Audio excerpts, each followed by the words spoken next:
Welcome to the Tea Grannies. I'm Elise. And I'm Maria. Today we're here to talk about workshop groups. This episode will focus on how to find a writing group and what happens once you do. So pour yourself a cup of tea and let's get started.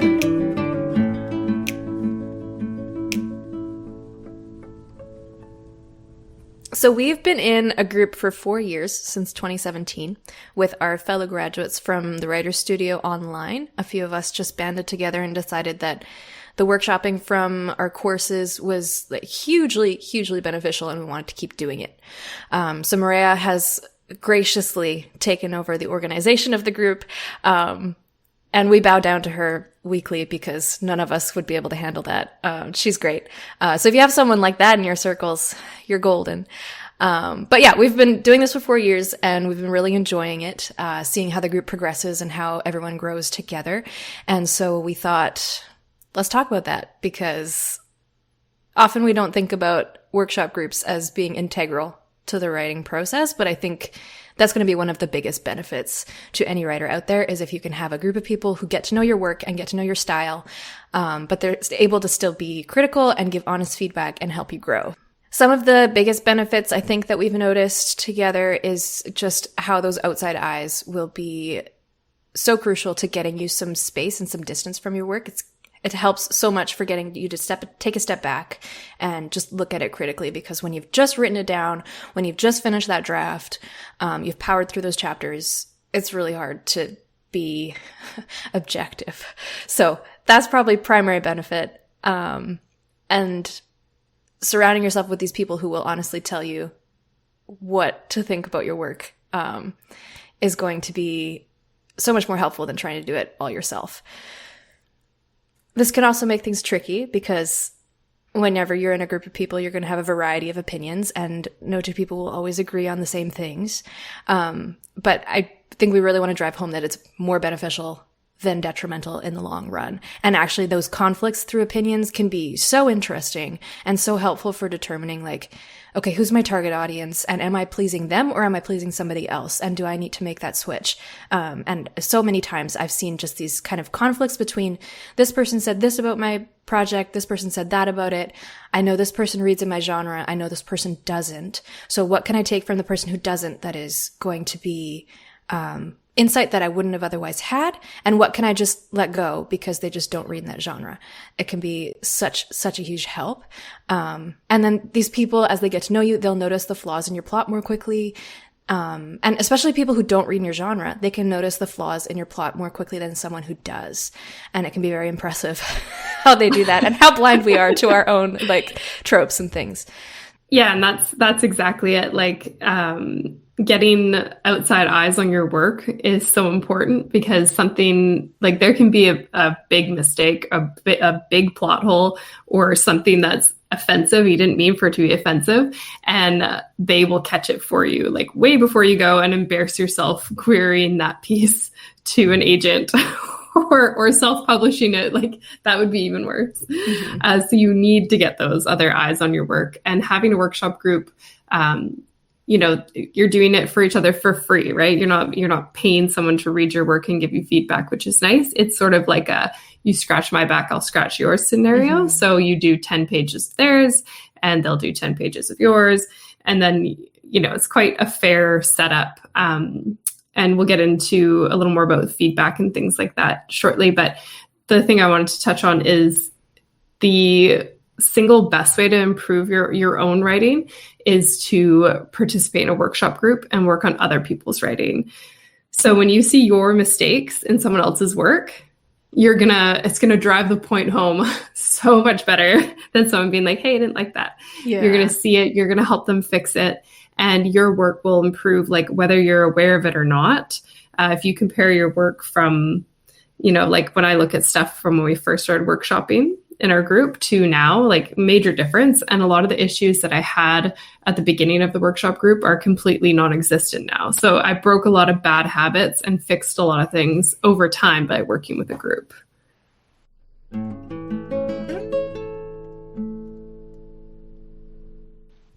Okay, so a group might be a really good idea, but how do you find one? That's probably the biggest question whenever someone talks about workshop groups or finding people to read your work, how do you find those people? You can't just call them or send them a message randomly when you've never talked to them before, because they won't like that. I can guarantee you.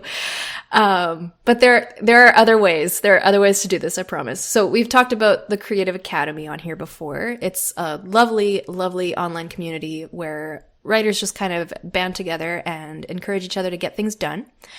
So I would say this is probably one of the best platforms that I've seen where this could be a possibility. And the Creative Academy has all these different subgroups. So once you join the platform, you can join things like the speculative fiction genre group or the memoir genre group or poetry or whatever it is that you write. And then you're going to be seeing posts from people that are like really in that same zone. And I would say that's a really good place to start if you're looking for people that you want to be consistently commenting on your work. Comment on some posts, get to know a few people, and then when you feel like you've been reaching out and you've made some connections, that might be a good time to announce your intention, to say, I'd love to start a writing group with some people. Is there anyone who's interested, anyone who's looking for a group? Because guaranteed there will be people out there who want that same thing. And then see who's ready to join. And you might even find some familiar faces that you've commented on their post, they've commented on yours. And then with that little bit of networking, you're good to go. And if it's like 2 or 3 people to start, whatever, that's plenty to get going. And you can add people along the way. We've added someone to our group a couple years in, and she's just totally fit right in, and it's a great time. And sometimes too, if you post on Creative Academy, you might be invited to join an already formed workshop group, which is kind of nice, and you don't have to take on the admin part. But yeah, if you've taken any writing courses, like we obviously took the Writer Studio, and that's how we found each other. But if you do like any online writing courses, anything like that, you could reach out to your classmates and see if they're interested. You could also start a chat with other writers on social media and find group members that way. Yeah. So if you're not keen to organize, you can still get a few people together and see who's willing to do the admin work of the group. Do keep in mind that this is free labor, so be ready to commit to it or share the load with another group member. It's not too much work. I guess because I like doing it, it doesn't seem like such a burden. But for some people, it might not be as enjoyable. So we have one person in charge of the scheduling, which is me. And so pages are due like the second Wednesday of every month. And then we do a workshop about 2 weeks later. And we do like it in a live chat, like a Google chat. So everybody it's like being on a phone call sort of thing. Mm-hmm. And I find people are more forthcoming with feedback when they're chatting versus when they're leaving comments on the work. So the live workshop has been really good. And we just changed our group. We used to have a page limit of 10 pages, but some people were not doing the same size font. So they were sneaking in more words and it was more work. So we have just changed it to a word count limit of like 3,000 to 3,500 words per submission. And then it's like 12-point font, double spaced. And that way it's a little more consistent. And during workshops, we start with positive feedback first, followed by constructive criticisms. And that way, you're not tearing everybody down with the hard stuff first. Yeah, and that's really important. We will get into more details about giving and receiving feedback and some strategies for that. But yeah, starting with positive and then following with gently worded constructive criticism is gently worded best practice. And I've been in a couple different groups. Like I was in the Writer Studio with everyone, and then I also took some classes at the local university, and they ran things essentially the same way. And I found that is the most beneficial. It gets the most positive reactions from the people who are being critiqued. So I'll just quickly go over some technical items to consider, especially if you're doing this group remotely or online, as many of us are, because there's not just one way to do it. If you happen to be in a group that you can't get your schedules to work out for a video call and you can't meet up live, you can totally just send comments back and forth. And we did that for a little bit. There are some months where we can't meet up all together. So we'll just email our comments to each other, and that can work, just as well. We've found that with the live workshops, it's more of a deadline. It gets people to submit more consistently. And then I find for myself, it helps me to actually like sit down and be like, okay, I have to talk about this in front of real life people. So I need to actually sit down and do my comments and do them well. I can't just, make stuff up and let's not do that. You can't wing it. You can't wing it. There's no winging it. I need to prepare in advance. And that's a good discipline for me. So we meet on Google Meets because most of us have Gmail and it's free. If that doesn't work for you, people don't have Gmail, they haven't adapted to it, whatever, you can use Zoom, although I'm not sure how the paid stuff works on there, so you'll have to check that out. But then another platform I've heard of, I believe it's open source. I know it's free. It's called Jitsi, Jitsi. That's another video call platform that you can use, and you don't have to have a specific account. I think you can just like email or send the link in some kind of chat, and everyone should be able to join that. So there's all sorts of options for that. And then for actually making the comments and sending your pages and stuff, it's really helpful if you use a format that everyone has access to. So if you're on a Mac and you're using Pages, PC users won't be able to open your work. So the most convertible format is DocX documents. If you don't want to pay for Word, Microsoft Word, but you don't like Google Docs either, those are both great platforms that have the comments and the track changes, and you can make editing work really well. If you don't want to pay for Word and you don't like Google Docs, there are other options as well. There's some free open source options like LibreOffice or OnlyOffice. I've used both of them interchangeably, and the compatibility with Word and Docs is much improved from when people were using it in the early days and saying that it was not good. So, if you're doing like complex design and layout stuff, you might have trouble with some of the free platforms. But if you're just doing straight text and some comments on the side and some track changes, editing features, LibreOffice, OnlyOffice, Google Docs, Microsoft Word, they all do the same thing, and they will communicate with each other pretty well. So that should work just fine. How to give feedback. This is a big one. You'll need to have some rules with your group on delivering feedback. There's the basic things like be polite and fair. You should also be honest and straightforward and positive as much as possible. It's pretty daunting to give your work to people and have them look at it and tell you what's wrong with it. So it is important to be as nice as you can be. And also keep in mind that you're only seeing pieces of the story at a time. So if you're workshopping like 10 pages of someone's story and you're seeing it over a period of like 6 months, well, yeah, there's some stuff that you're not going to know because you've only read 10 pages. Just like if you're reading a real book in front of you, like a published book, you have to keep reading to find out. So keep that in mind as well. What works for me is I read the piece as a reader first, and I go with my kind of reactions of like, oh, I really like this, or like, this is great. Love this character's name. Like, I totally see their motivation here. Like just stuff that I would maybe think when I was reading a book for myself. And then I also, if something kind of jumps out at me as not being right or doesn't make sense, I will make a comment there. And then I go through one more time, kind of as a writer, and I go, okay, how would I fix this? The thing that I bumped on that I didn't like, or how could I intensify this? Like, what would I do? What's my advice? And then I also do overall comments, usually at the end of the document, like my overall thoughts for where this piece fits in the story as a whole, or as much as I've read so far. And that tends to be like pretty broad. Mm-hmm. And when we do the workshop, I tend to go through like, I go overall, like, I love this. I pretty much say that all the time. And then I go into kind of what I liked as I went through, and then what wasn't working for me, and then my thoughts for fixing that, and then my overall comments. So yeah, and just think, if you're not 100% sure how to give feedback, mm-hmm. have a look at some Goodreads reviews for your favorite book, and then tell me how you feel, because that is probably one of the meanest places I've seen on the internet is Goodreads reviews. They are just savage.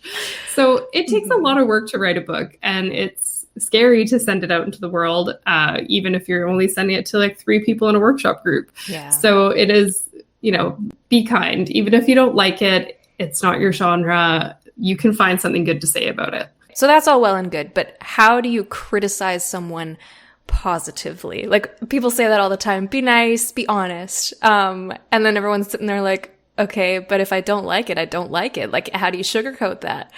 And sugarcoating is like, I'm not talking about sugarcoating. I don't think that's the right word, because, I think a lot of people struggle with this because they just want to say it as it is. They just want to be blunt and straightforward, and just give the opinion and not beat around the bush, because, effective communication. Yeah, that's great. But, as great as that is, there are ways to do that in a way that is not going to be blunt and hurtful. It's going to be actually helpful and constructive. And depending on your tone, depending on how you say things, if you say it in a way that is too straightforward, that could mitigate any positive effect that your comment might end up having on the person, because that writer they're not in a position to receive that comment well. Their guard is up, they get defensive, and they're not going to respond well in the moment because they weren't in a position to receive that feedback. So as much as possible, framing it in a way that it will be a pill that they can actually swallow is going to benefit you all in the long run. As an editor, I'm constantly thinking about this, constantly giving feedback to writers. I'm being paid when I'm editing a client's work. I am being paid to give helpful and constructive criticism. I am being paid to tell them what is wrong with their work, but they're giving me money, so I can't be an absolute jerk about it. I have to be careful that I'm not just like happy clappy praising them, because they are paying me to be constructive, and that's not constructive. But I also have to be super careful how I present my criticism, because I often don't know my client personally. I might not know them very well at all. And I don't know how sensitive they're going to be. I don't know, have they ever sent their work out to someone else before? Is this the very first time they're ever getting feedback on it? I don't know that. So the way that I approach it is I want to be as gentle as possible, as encouraging as possible, and then give them their money's worth and be as helpful as possible. And I'll just go over a couple of tips that I've found allow the writer to accept the criticism in the most helpful way. One of the big ones that I see in a lot of editing conversations is to avoid using the word you. Avoid targeting the person, essentially. It creates this targeted effect where you're putting a bullseye on them and you're saying, you're doing this. This is also like conflict management. You're pointing the finger, and that automatically brings up the defenses. And the writer's just going to be like, they're going to back up, they're going to have their guard up, they're going to get defensive immediately. So if you can avoid using the word you, and couch things in I language. So I felt this as I was reading it, or I bumped on this because it was phrased this way. I wonder if it'd be more effective this way. Or another really helpful one with this kind of stuff is considering the reader, or other readers may see this way, that kind of language, because chances are, if they've sent it to you to beta read or to edit or to workshop or whatever it is, they want their work out in the world. They want other readers reading it. So they have a target audience, whether they know what that is or not. And you can leverage that. You can say, okay, if I was a reader of this genre and I was coming to this book with this mindset, this is how I would approach it. And then you're taking the weight off of the writer's shoulders. You're taking it off of them and their mindset, and you're getting yourself into the reader's headspace, and you're thinking about somebody else. And then the way that you're presenting your criticism allows the writer to do the same thing in that moment, rather than feeling like they're being attacked. So this is super helpful to make sure they don't take it personally and they can get the most out of it. And then another thing that I try to avoid is language like I don't like or this is wrong. So being super legalistic about it is not helpful. Saying that's bad, don't do that it's just like, as soon as you hear that, your guard goes up, right? You just automatically, you want to put your hands in front of your face and be like, I can't handle that. I can't take that right now. I can't process this. Yeah, brain not working. So I try to avoid that as much as possible. I try to say, not to say, I don't like this is yucky, or this was bad and you shouldn't do it that way. Like that kind of language. It's similar to the word you. It's targeting them. It's a statement that's going to be difficult for anyone to hear in the moment. And most of the time it's more constructive to keep the onus on yourself so that the writer can find some space and some distance from the comment. And then something like, I bumped on this line and I wonder if it would be more effective rephrased this way. Or I had trouble relating to this character because X and Y. You can leverage your personal experience, whatever you want to do. or I found the amount of information in this passage overwhelming. As I was reading through it, I couldn't keep track, and I wonder if the world building could be spread out a little more so that it's not coming to the reader all at once. So then you're putting it on yourself. You're saying, I struggled with this. I didn't know how to take this, and here's why. And then the writer can take that and be like, okay, they can have empathy in the moment. They can see what you're saying, and then they can say, okay, how will I fix that? And it positions them so much more effectively to receive that feedback and to make it work. So as we've said before, if you're in a group of a bunch of people, you're going to jump on a bunch of different opinions. You're going to have a whole bunch of different things coming your way, and they're not always going to agree. And this can lead to some tricky problems, and it's always fun to try and navigate those. So we thought we'd bring up some of those and some of the things you might run into that you have to navigate that are a little more difficult.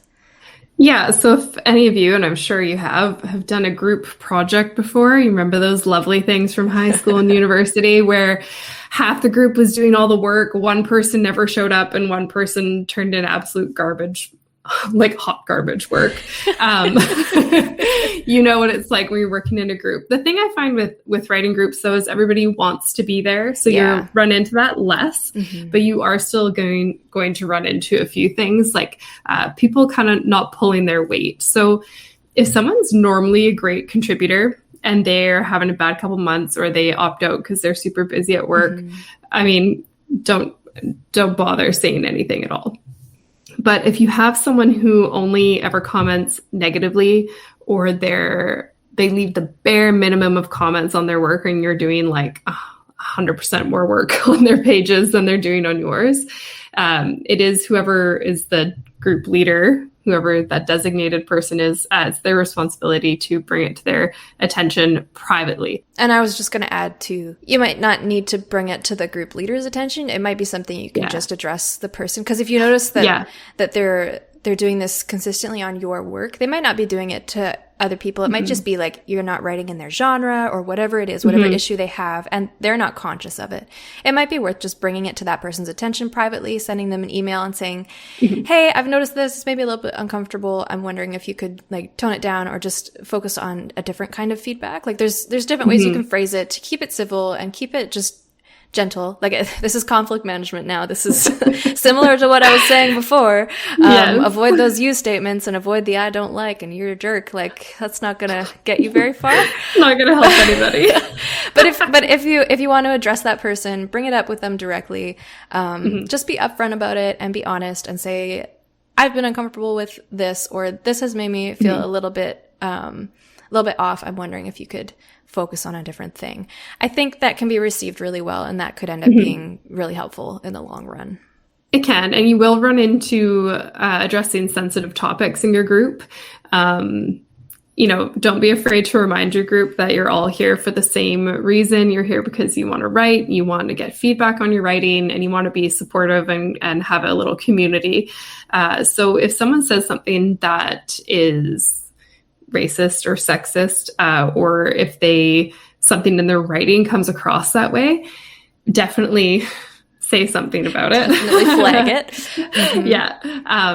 And if someone says that about your writing, don't double down and defend it. They didn't say that to be contrary. Like they said it because it came across that way to them. So take a step back and look at your writing and say, okay, does that come across a little sexist, or does this come off a little racist, or can I fix the wording on this so that it is more inclusive? Like you'll run into that as well. So it's important to kind of be open with your group about this, because you want to fix these things in a small group setting like this before you move on to sharing your work with the great wide world. Yes, so that we can avoid all those scathing Goodreads reviews. Exactly. They are terrifying. I am so scared of those. Yeah.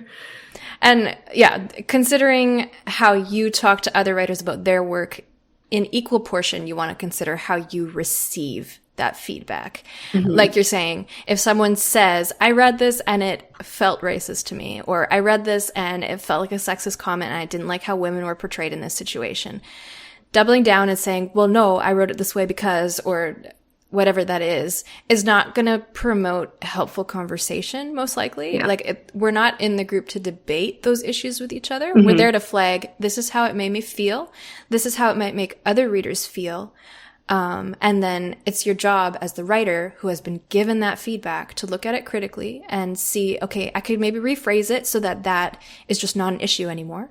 Or maybe I need to look deeper. Maybe I have made this portrayal and it's not healthy. Like, that could be. We all have these internal biases and these ingrained things that we've learned from our culture, from our families, from the people around us, and we're not always aware of them. We're so stuck in them that we don't realize we've been wrong for years sometimes. And it's so hard to confront yourself and to be objective about that and to say, oh my God, I have been wrong about this since I've been born, essentially. That can be how it feels like. That's an unpleasant realization, but becoming self-aware is, I mean, part of being an adult, but also I think writers get to that a little faster than others. They probably can. Yeah. Cause you're getting all this feedback from other people and they're flagging that for you. And it's like, okay, no, I have to, if I want to become a better writer and if I want to avoid really harsh criticism, I need to get better. I need to be a better person. So I've found that this has been a good way to address some of those things. And I find like the easiest, the healthiest way to address this in a workshop setting is to make sure that I personally, as an individual, because that's where I have the most control. I can't control how other people enter the workshop. But for me, when I enter a workshop setting, when I know people are going to be commenting and critiquing my work, I want to enter that with the awareness that I have these biases. I have these cultural, societal, family things that have been just ingrained into my skull, and they may not line up with everyone in the group. In fact, like, it's guaranteed that they won't always line up with everyone. But yeah, I just remind myself I'm not here to have a debate with anyone. It helps that I'm a total coward, so I wouldn't do that anyways. I'm not here to have a debate. I'm not here to change their mind. I'm here to offer an alternate view. I'm here to offer an alternate opinion that they may not get from someone else, so that the writers that I work with have this wealth of knowledge and they can draw from a diverse setting. I'm not the only voice in their group. There are other people and they're going to have other opinions. They have other experiences to draw from that I know nothing about. And that is valuable. Like, I keep that in my head all the time. That is so much more valuable than if we all joined in, we all thought the same way, we all read the same stuff, and we were just praising each other all the time. We would never improve. Oh my goodness. So this helps keep me calm in the face of these differing opinions. It helps ensure that I don't feel the need to argue with anyone either if I happen to disagree with them. Because sometimes, like, if it's someone's being racist or their comment comes across as racist or it comes across as sexist, it's this unhealthy portrayal of a group of people, then yes, I want to flag that and I want to gently bring that up. And it'll be uncomfortable because we are not good at conflict as human beings. We inflate things to the nth degree and it just gets ugly really fast. But definitely flag things if they're problematic. That said, again, and I'm trying to just drive this home, it's not a debate platform, and we're not going to change someone's life in a single workshop conversation. Like, we can't approach the conversation thinking that that's what's going to happen, because then it just gets ugly really fast. If someone's being really sticky about their opinion, even a public debate, even a private debate over email, it's not going to change their mind. Like, that is my worldview. Like, that setting is not constructive for changing someone's minds. Debates don't typically change people's opinions. They entrench the listener into their own side even further because they're just hearing that reinforcing bias, that further confirmation. True confrontation of an opinion and bias, typically, the way that I've seen it actually work is when you're in a close relationship with that person, you have a trusted bond, and then you're more likely to actually listen to the other person. And likely the members of your workshop group aren't all going to be quite that close. Like, that's not really the appropriate setting for that. So don't go in expecting to change someone's mind. But do go in knowing that you're not going to agree with everything. Because if you go in expecting to be able to change people's worldview just by, throwing in an opinion, that's only going to cause more discomfort for the rest of the group and could lead to things falling apart. So it's, really important to go in with a humble posture, knowing that your opinion might not be the only one. It's definitely not going to be the only one, and it might not be the right one. It might be, but it might not be. So there's just a whole bunch of ways to approach that in a healthy and constructive form.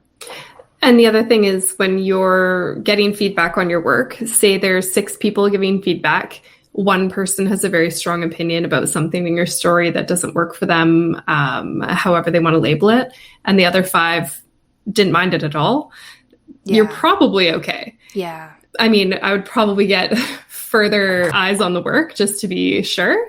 But sometimes you're gonna hit a nerve on someone that, you know, it's something that they personally are dealing with, and it's not really a reflection on your writing. So that's the benefit of workshop groups, is you get the variety of people looking at your work, and you get their variety of their backgrounds and everything like that. And they'll they'll view your work differently.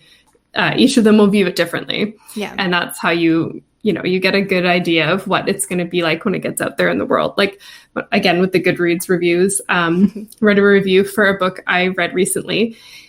And I was like, you know, there was some addiction in the book, and they dealt with it well.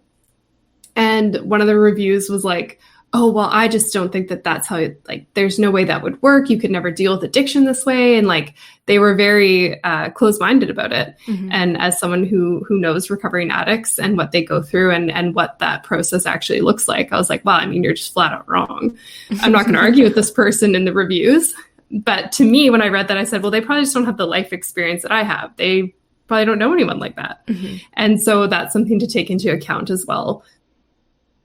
Yeah, so that might sound like a lot. There's a lot of things to consider, and we may have gone down on a little negative rabbit trail there. But no, honestly, fielding different opinions is just good life experience. Like, I can't tell you how much my conflict management in daily life has improved from having to think so deeply and critically about how I communicate with people when I'm trying to be constructive. Like, I can't just say whatever comes to mind with no filter, because it's going to affect people differently. And especially when you're doing it by text or over email, when it's all written, you don't have your verbal cues, you don't have your visual cues, you don't have that body language to fall back on. Like, sarcasm does not translate. Don't try that. I recommend not ever using sarcasm in written form, because it's way too easy to misconstrue. Even if you think it's obvious, I promise you it's not going to be obvious on the other end, especially if the other person just doesn't use sarcasm as much. Some people are super sarcastic, and some people are just more straightforward, and sarcasm doesn't come naturally to them.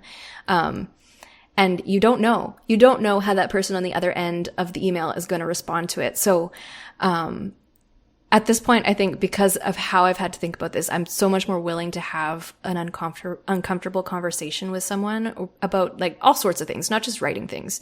And I attribute that directly to what we just talked about, to thinking really critically about how people will receive what I'm about to say. And it might sound like policing. Some people might think like, why can't I just say what I want to say and just have it be as it is without having to be so careful and so analytical, and that takes so much time. But I don't see it that way. I see it as like, it's life practice in healthy ways to deal with people who have vastly different life experience than my own. I don't know what's going to offend someone, and I can't possibly know that. I can't police my language to that extent. But when I say something that offends someone, I'm going to learn from that experience. That is my posture, because I don't want to do it again. That's harmful. And sure, I might come into a situation with more insight on something, but I guarantee you, just from my experience with this group alone, the people that I'm interacting with are going to teach me so much more than I could ever hope to teach them. And I want to approach the situation in a humble posture where I'm able to accept that, because it's going to be so much more beneficial in the end. And no matter how much you watch your mouth, not everything you say is going to land well. And that's okay. You know, we can't control that, right? Yeah. We can just control ourselves and do the best that we can do. But yeah, so in terms of how the workshops have helped me, I totally agree. It's helped my communication, definitely. But in terms of like my work, my writing has changed so much since we started workshopping. I used to have the hardest time giving my characters like their own voice. Like they all sounded the same. That was a huge struggle that I had. I never started my story in the right place. Like I really should have been starting on chapter 3, you know, and I was the adverb queen. It was like all I did. I finally broke that habit, and that literally took years to fix that. That's a tough one. And I had a lot of trouble like keeping track of my characters and scenes and like showing where they were without just being like, so-and-so is standing here. And it's taken a lot of practice. And I think having people point those things out and help me fix them over time. I mean, when we were making notes for this workshop or for this podcast, pardon me, I had to actually be like, what did I used to do that was so difficult? I had to really think about it because it's been worked out of me over time. For sure. And I could not have done that on my own. I've become a more critical reader and my taste in books has changed, I would say, for the better.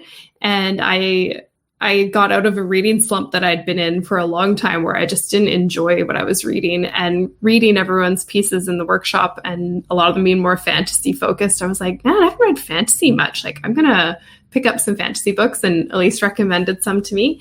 And it's like, now I'm just reading. I've read 22 books in 2021 so far. Your life has changed forever. It's mid-May.